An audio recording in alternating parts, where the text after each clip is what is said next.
Hello, friends. Welcome aboard the Round Trip Stories podcast, where we share stories of moving around the world and back again, reflecting on the lessons we've learned along the way. My name is Tracy. And my name is Melissa, and we are so glad you're joining us for today's episode. Our guest today is Professor Phil, teacher, educator, and mentor who moved to China to work with international schools. At 50 years old, it was finally the right timing for he and his wife and youngest son to make the move that had been in their hearts for decades. He left his U.S. professor post to become the director of teacher development for a multi-site international school consortium. So buckle your seatbelts and make sure your tray tables and seats are in their upright positions as part one of Phil's round trip story gets ready for takeoff.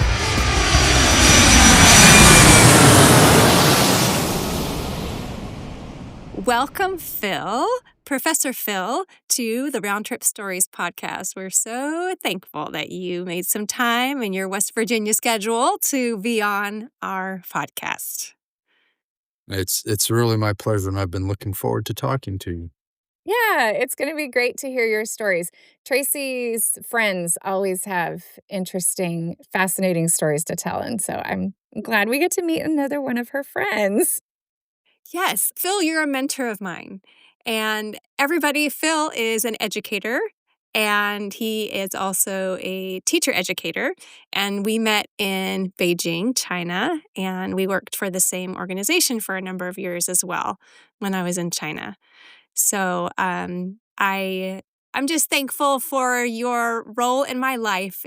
Phil's one of those guys who gives you little seeds and opportunities and loves to help people grow professionally. Well, thanks for those kind words. So we like to start with a little bit of information to give people sort of the backstory. So can you tell us a little bit about yourself and your family now, and maybe including where you grew up? Okay. So my wife and I both grew up in neighboring small towns in New Hampshire, and we didn't really meet until our senior year of high school. We got married when she was halfway through college, end of her sophomore year, quite young, and we've been married for 51 years, coming up on 52. We have 7 children. The oldest 2 are adopted. And then we have 5 biological children. And right now we're living near one of our daughters in West Virginia. We have 14 grandchildren, and we've got 4 of them living just a couple miles away. Oh, I love that. That's so fun. And congratulations on 51 years of marriage. That's awesome. Yes. Thanks. Professionally, I'm an elementary teacher.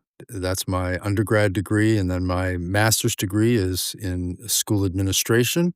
So I was a principal of a small private school, and then my PhD is in curriculum and instruction. And so I've been involved teaching teachers at the college level and graduate level, and that's how I ended up in China doing teacher training with a group of international schools. So when you moved abroad, where did you go and what did you do when you were there? And how old were your kids? Because there's a handful of them. Right. More than a handful. Yes.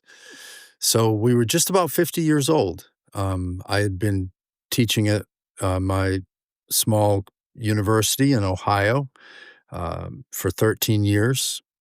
The oldest 6 kids were all grown up, living on their own, married, or in college. And our youngest son went with us. So this would have been in 2004. So how old was he when you moved there? 8th grade. Okay. He came home to go to university, but then he went back and he still lives there. So. Oh, wow. And how long were you there? And how long has it been since you moved back? Yeah. So we lived there 16 years, which is the longest we've ever lived anywhere in our lives. And then we came back during COVID just before COVID in 2020. And did I say Beijing? We were living in North Beijing, which, as Tracy knows, it's kind of a magical place to live because in you're 10, 12 kilometers from Tiananmen Square, and you're less than an hour drive from the Great Wall of China. I could ride my bike to the Great Wall of China. So, yeah.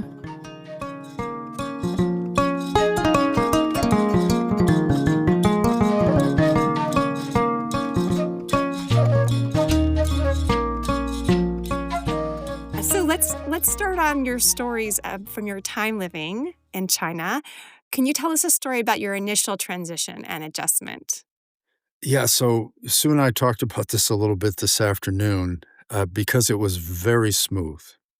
We had known for 2 years that we were going. We had been to China twice, maybe 3 times before we moved to do teacher conferences. We were living next door to my boss, whose wife is one of my wife's best friends from graduate school. I mean, there were adjustments we both had to make, but it was fairly smooth. So my biggest adjustment is an American male without a driver's license or a car is like a fish out of water, right? Yeah, that is very So true. I got my license as soon as I could, but there were 4 months where we just had to depend on people for almost everything because we couldn't call a taxi. This is before Uber or Didi. Didi And Dacha, that's the yeah, Chinese, like little yeah. brother car. Right. Well, yeah, and the reason it's Didi is because it's supposed to sound like a horn. Didi. Oh, Didi. I always thought it was little brother. Well, maybe it is. Anyway, so we lived outside the city on the northern edge, so we really had to depend on people to go anywhere. And once we knew enough to get to the subway and could call a driver or could, tell the taxi how to get to our house, then that helped. And for Sue, Chinese people shop day to day to day. You go out and buy what you need for the day. And my wife likes to have a little bit of an inventory. So it finally took her a while to figure out she could tell her friend, look, I need more time to go shopping at the foreign grocery store. And we finally convinced our helper that we don't want just 3 potatoes. We want, 3 kilos of potatoes. Yeah. So those were just little things, but our transition was pretty smooth. Oh, that's good to know. Because often transitions can be difficult going and Right. coming back. So, in all the time that you were there, you were working with international schools. So, you saw lots of other families and folks coming and going. Do you have any thoughts about what made your transition easier compared to others that you maybe saw? Because not everybody transitions that easily. Yeah, right.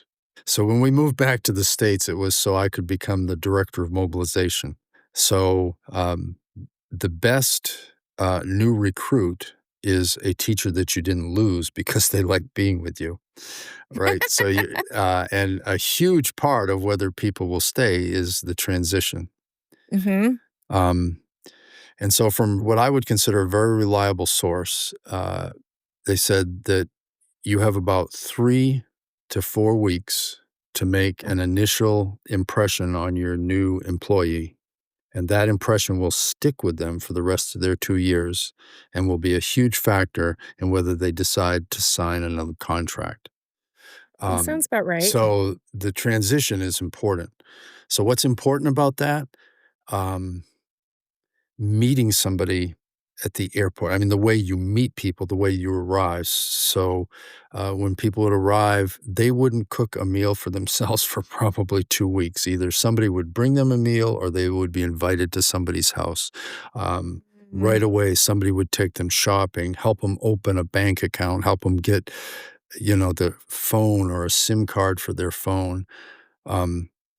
So when people are cared for directly that way, and you remember what was it like for me when I arrived, and then you try to remember those days and help people in the way they need to be helped. I think that's huge. That's a really good lesson for anybody on the potential hospitality offering side, whether people are moving to a new place for the first time or whether they're moving back after being away. I didn't have that. I'll just say when we moved. I mean, people took care of us, but nothing near to that extent. So that's amazing to even think about what that would be like. Yeah. And Melissa, I know you went with a mission organization, and we're with an international school, and there are lots of foreigners teaching at that school. So it was a bigger team Yeah, in order right. to be No, able it to makes take care sense. of people. Well, yeah, obviously not every organization has the capacity for that kind of thing. And that's something important for people to think about if they're thinking about moving somewhere. Do they want the figure it all out yourself experience, or do they want, Well, there's know, plenty of stuff to figure out, even when people are well, helping yes, you, right? of course, of So, course. yeah. Yeah. But it softens the landing a little bit to have people like that. Yes, for sure.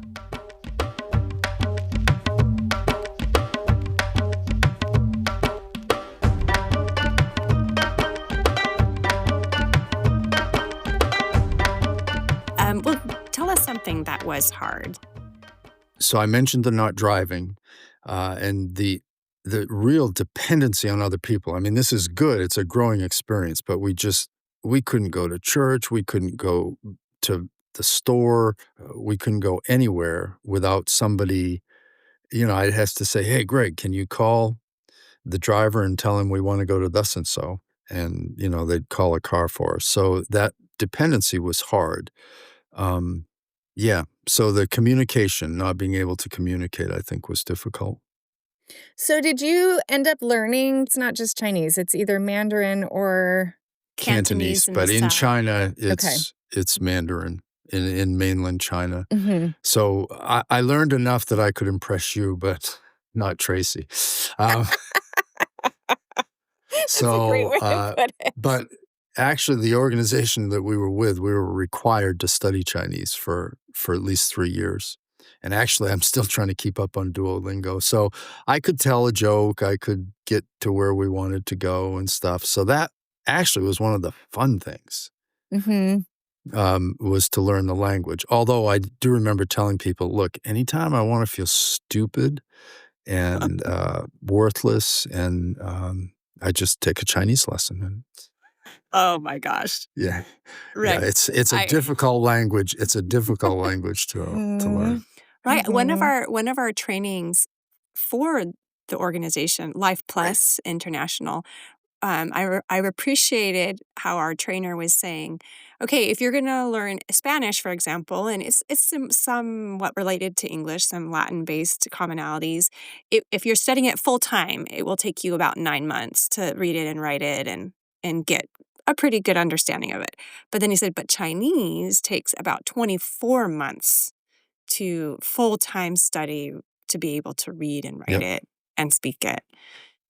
Yeah, Oh. I I felt stupid a lot in China, and it is a very humbling experience not to be able to communicate the way or have that competency and be looked upon a person as competent, as a person who's competent. And we had another Mhm. guest talk about competency. She went to Japan, and that was a struggle for her.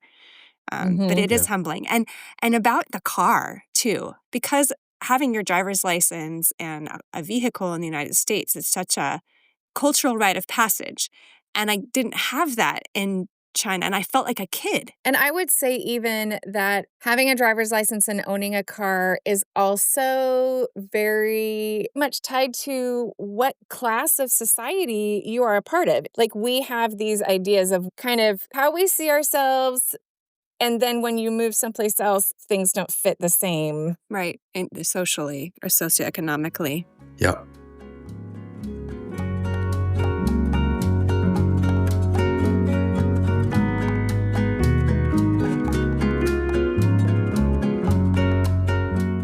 Well, Phil, there are lots of stories. I know you have so many. So tell us one or two about things that you loved about living in China.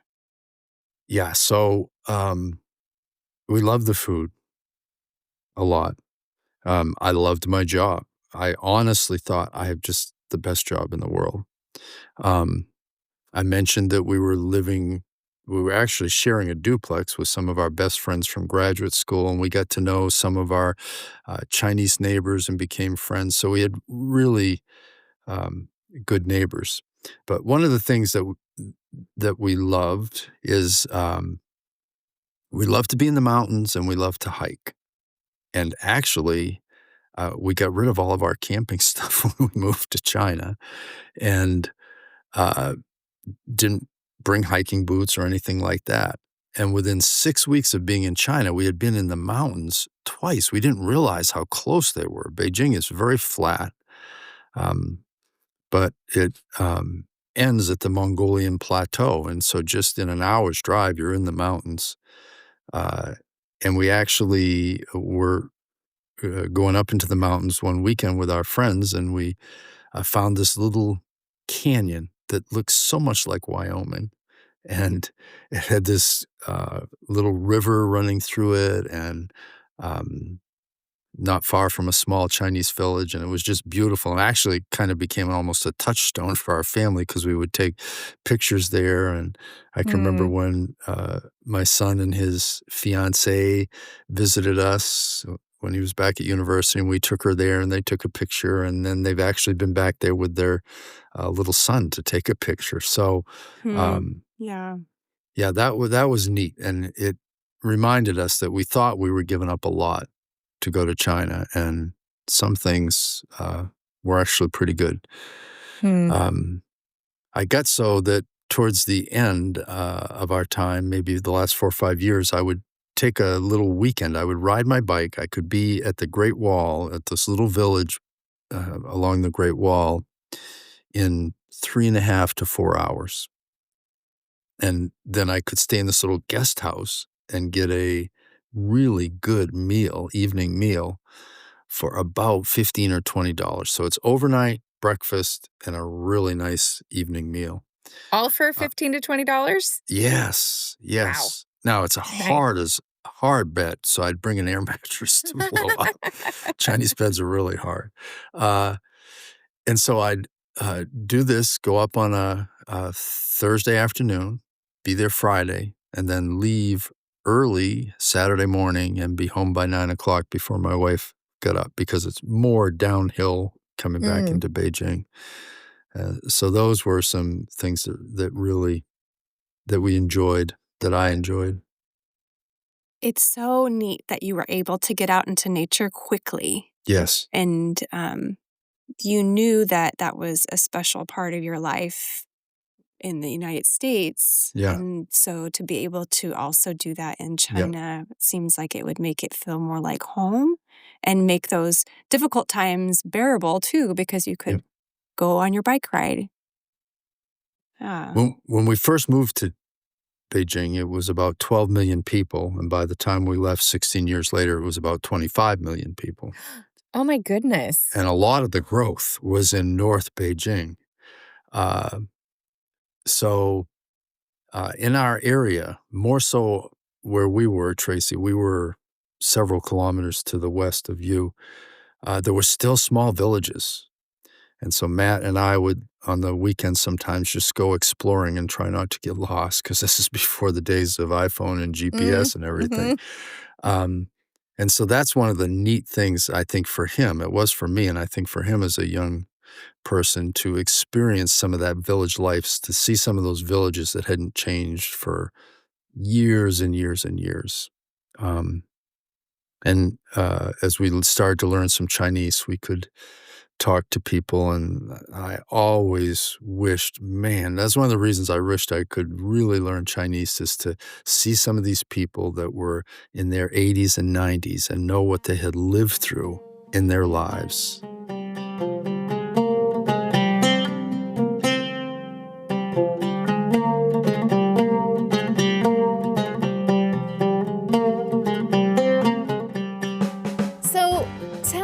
What did you learn about yourself as a result of those 16 years that you spent living abroad? I found out I'm so American that even when you don't think you are, your culture goes so deep and your values go so deep. So I have a little story about that. One of my good Chinese friends, Chris, um, actually, he was a student. I taught a class to Chinese people one summer, and he was a student. And then we ended up hiring him to help our company. And we had a meeting.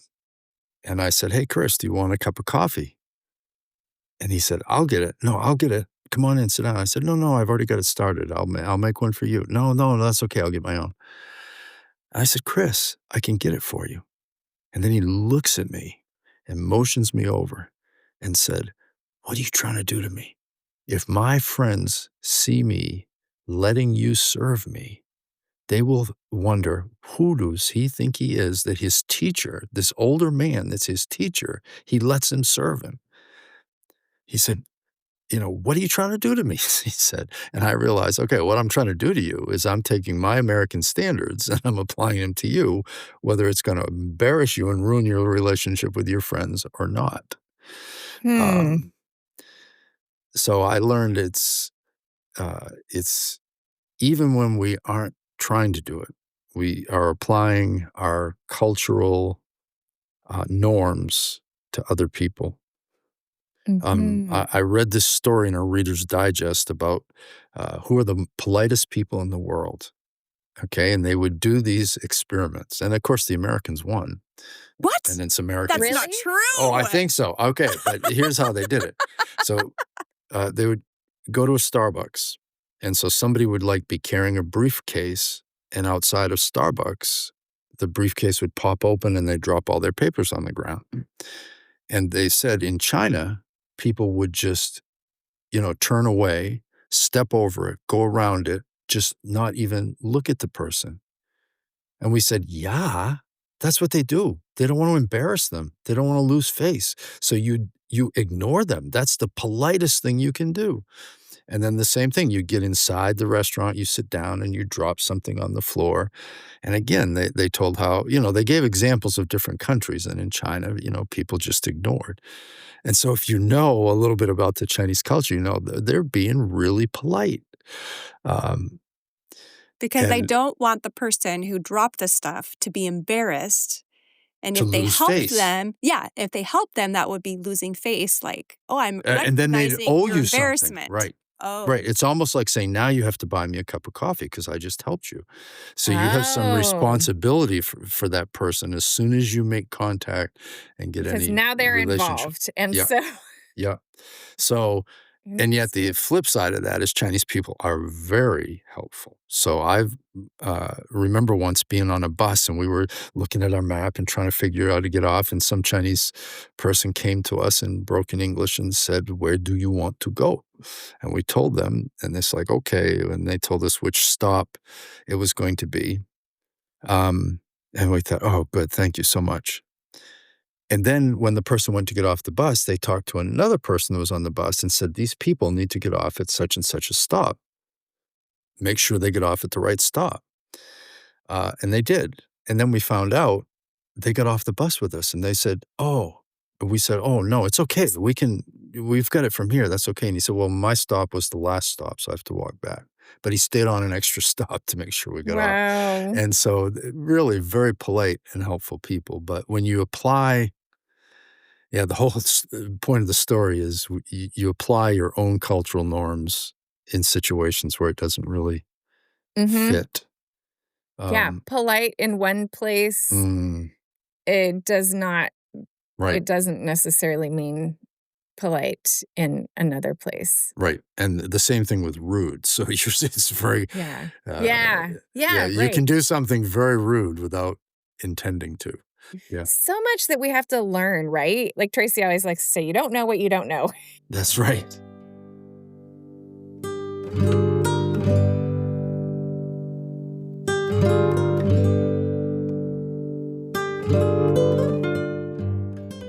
So tell us, for our last question for this first part of your interview, what did you learn about the world as a result of living abroad?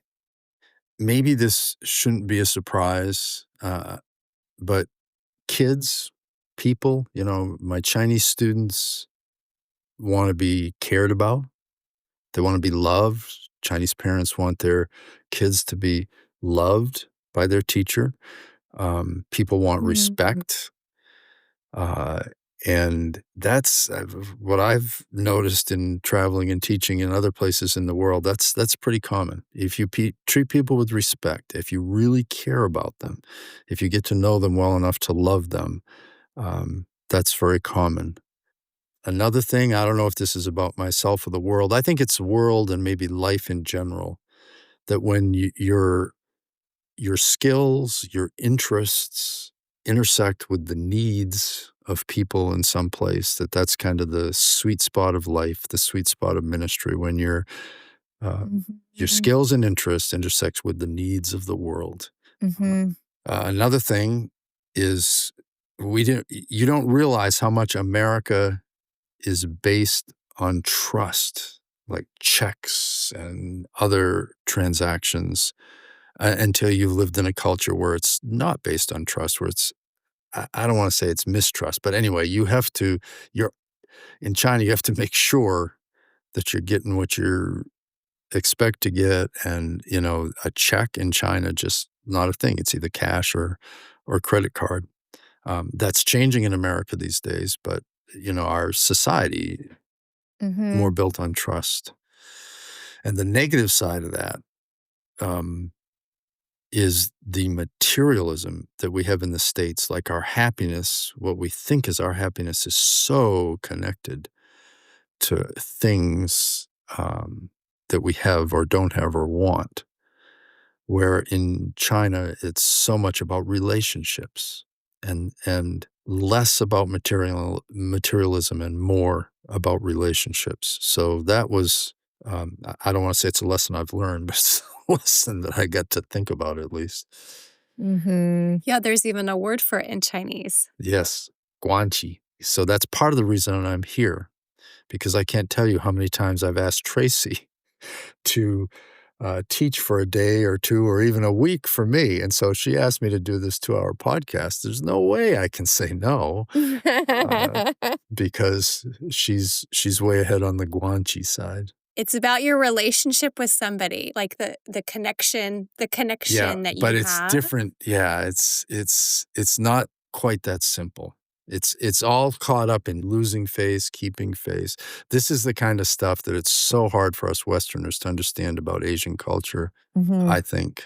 Phil, I've been thinking about guanxi a little bit here in the United States, and it's not exactly the same thing, but I No, think right. about the role that I have as a teacher educator, but Mhm. it's important for me to have relationships with the K through 12 Mhm. people, whether they be master teachers or administrators, and their relationship with me, and because I'm helping to produce the teachers that they want eventually, and I also need them to know they give me things too. It's a give and take Right. too, but Right. it's like it's a good thing. Yeah, it's not just transactional. Right. It's not negative. Gosh, it takes so many years. Like, you can learn how to get around in another culture, but understanding the unspoken, those relational kind of things, like, that is a whole nother level. Yeah. There's things that happen that we clearly see what's going on, and we clearly see what somebody is saying or implying, whereas another person wouldn't. I can Mhm. remember coming out of meetings where every single thing was translated for me.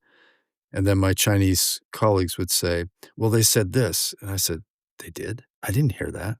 Oh, you didn't hear it. But no, they didn't hear it either. Ah. They heard it underneath. There's these undertones in the way you looked and the way you said it. So, Yeah. The Interesting. indirectness is also a big right, part of Chinese communication. right. You don't want to be So too direct. interesting. It's rude. It's rude. Yeah. Mhm. And Interesting. you know what? I have to say though, um, from living in different countries, I know that I'm never going to be completely understanding what's going on, or I'm never going to completely understand a culture. And I think we have to be okay with that. We have to Mhm. be okay Yep. with, I'm so sorry that I was rude, or, just being open to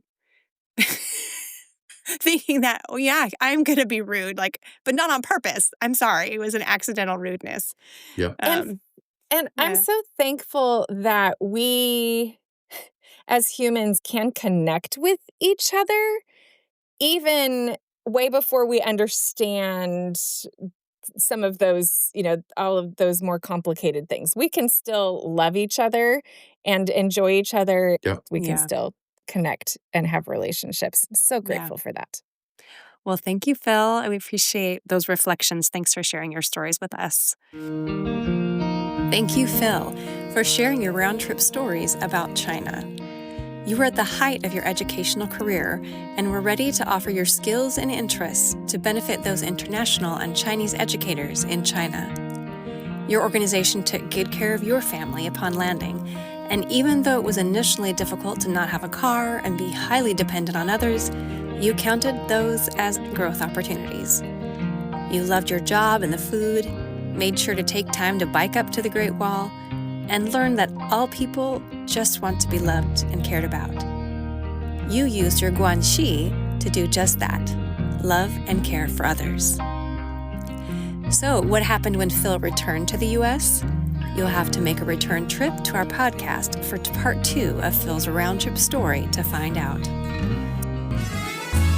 Want the podcast equivalent of early boarding and first-class seating? Be sure to subscribe to this podcast in your favorite podcast app so you'll never miss an episode. And if you enjoyed this episode, would you consider sharing it with your fellow globe-trotting friends? We would love to encourage them too. We believe that sharing stories helps our understanding of the world grow larger while the distance between us grows smaller. As this episode lands, we hope these stories have encouraged you, helped you find some more of your belongings, and made your baggage a little lighter. Thanks so much for listening, friends. We'll see you next time.